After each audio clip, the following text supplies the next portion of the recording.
इतने में ललिता बोली, बोले एक युक्ति है। बोले कहा, कन्हैया को पूरा श्रृंगार धरो हमारे पास। बोले हाँ, किशोरी जी को आज श्याम सुंदर बना दे। संपूर्ण कन्हैया को श्रृंगार आज किशोरी जी को चढ़ा करके और उन्हीं को श्याम सुंदर बना करके या की बिचारी के प्राण बचाए लेंगे। ये कृष्ण वीरेन, अब कन्हैया कौन पकड़ के लाबू, तो वैसे ही रूठो बैठो हमते। कन्हैया तो ला ना सके, आज किशोरी जी को श्याम सुंदर बना में। और महाराज समस्त गोपी गई और जाकर के वो सबरी पोटली खोली, ठाकुर जी को सबरो श्रृंगार निकालो। किशोरी जी से बोली आओ बैठो, और सबरे महाराज वस्त्र नीचे पजम्मी पहनाई, ऊपर बगलबंदी पहनाई और बना करके पूरा कृष्ण स्वरूप धारण करायो। किशोरी जी को टिपारो जैसे ही धरायो है, सिर पर जैसे कन्हैया अपनो स्वरूप धारण करें वैसो स्वरूप श्री किशोरी जी को धारण करायो है समस्त गोपीन ने। आहा, जैसे ही किशोरी जी अपनो रूप धारण, मतलब ऐसा किशोरी जी ने जब कृष्ण स्वरूप धारण कियो तो उनको देख करके मानो ऐसा लग रहा है कि आज श्याम सुंदर गौर सुंदर है गए। श्याम सुंदर को जो रंग है, जो श्याम वर्ण है, वही गौर वर्ण है गए हो। इतने सुंदर किशोरी जी लग रही, कोई भेद तो वैसे है ना, दोनों एक से ही दिखे, बस वो श्याम है ये गौर है। लेकिन उनको देख करके ललिता विशाखा भी एक दो बार स्वयं को संभाल रही है। अरे अरे बहन देखियो, मुंह को तो मूर्छा आ रही है, किशोरी जी इतनी सुंदर लग रही हैं, इतनी बढ़िया लग रही हैं। अरे या स्वरूप को धारण करके श्याम सुंदर के सामने चली जाए तो श्याम सुंदर भी मूर्छित है कि गिर जाएगा। ऐसा सुंदर स्वरूप। जैसे ही किशोरी जी श्याम सुंदर को स्वरूप धारण करके भवन से निकली, सामने कन्हैया गोपी बने बैठे। अरे मेरे कन्हैया दिखा दो, मैं कन्हैया के बिरहणी, और ऐसे रो में। जैसी किशोरी जी आई, ललिता विशाखा, अरे चल रोवे मत, देख ले, देख आ गए श्याम सुंदर।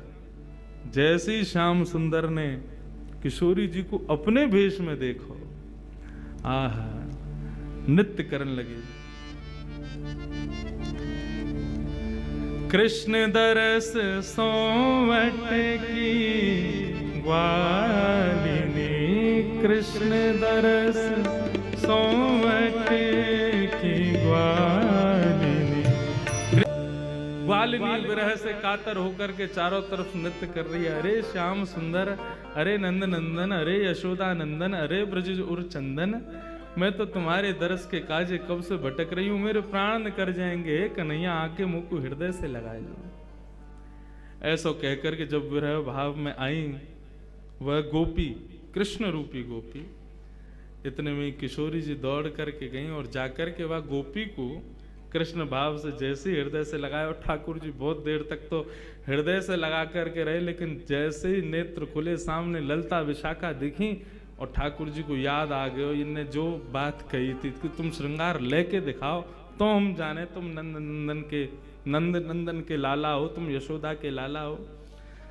ठाकुर जी ने किशोरी जी को एक हाथ से पकड़ो, यहाँ से मुकुट उतारो, दूसरे हाथ से हाथन के गले के सबरे श्रृंगार उतारे, क्षुद्र घंटिका खींची, सबरे पाजेब लेकर के और अपनों सिर से घूंघट हटाए करके विशाखा से बोले ले ले, लेकर के जा रहे हैं अपनो श्रृंगार और तू रोक के दिखा। ललिता विशाखा पीछे पीछे दौड़ी, श्याम सुंदर लेकर के अपना श्रृंगार दौड़ करके भागन लगे नंद भवन की ओर। लेकिन किशोरी जी को तो वही रूप, वही भाव, वही स्वरूप वो ठाकुर जी के चित्त में बस गए। ऐसा भाव हम सुने कि ठाकुर जी कभी कभी कुंज में विराज करके किशोरी जी को श्रृंगार करें, किशोरी जी ठाकुर जी को श्रृंगार करें। ये श्रृंगार में कहा करें, यही करें, ठाकुर जी किशोरी जी को श्याम सुंदर बनावे और श्याम सुंदर किशोरी जी को, ठाकुर जी किशोरी जी को श्याम सुंदर बनावे और किशोरी जी श्याम सुंदर को श्री किशोरी बनावे। और दोनों एक दूसरे को भाव, एक दूसरे को श्रृंगार, वही सब धारण करके संपूर्ण लीला को संवरण करें और यही से हम सबन को सुख प्राप्त हो गए। ऐसी ये ठाकुर जी की निभृत निकुंज की लीला है। आप कहेंगे यहां तो ललिता विशाखा भी है।